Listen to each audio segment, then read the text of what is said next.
So this is Lee and Dareth, and they're going to explain what we're doing here. Lee, what is this process called? This is our 3-bucket system for cleanup.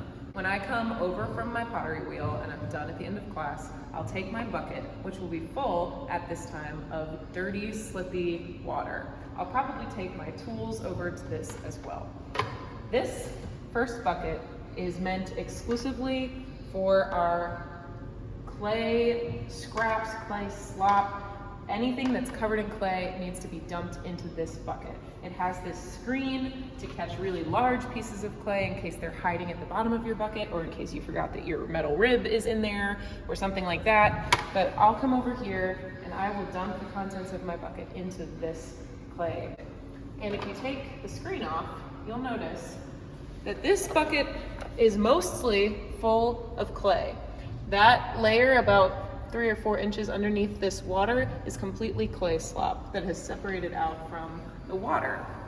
So when you bring your bucket over here and it seems like you're mostly pouring water out, what's actually happening in here is the clay is settling to the bottom, and we end up having gallons and gallons of just clay slip and slop. It will get all the way up to here. Mm-hmm. And it happens faster than you might think. And this is 1 gallon, these are 44 gallons. If there's 10 people in a class, you do the math as to how quickly we'll end up with a full bucket. With an entire trash can of slop to accumulate and reconstitute. Wow. And then you'll bring your bucket, your tray from your wheel.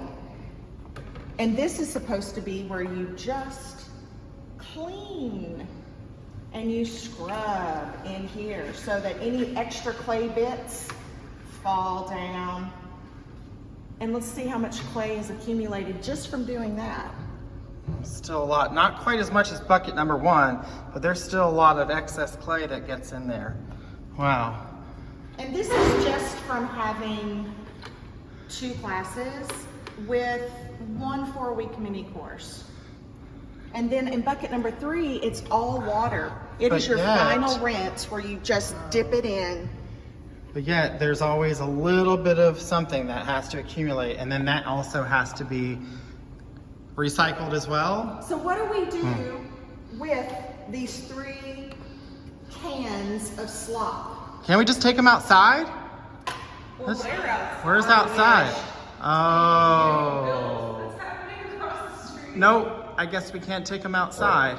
So Lee, will you show us, Dareth, will you show us where we go next? Come on, let's go into our glazed chemical room that is actually our cooking room.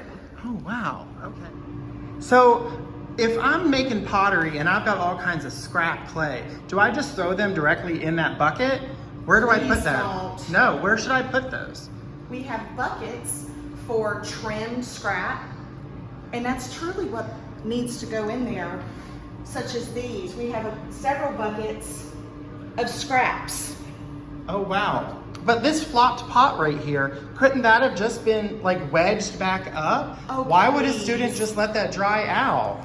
Yeah, you know what? Actually, you don't need to let that dry out.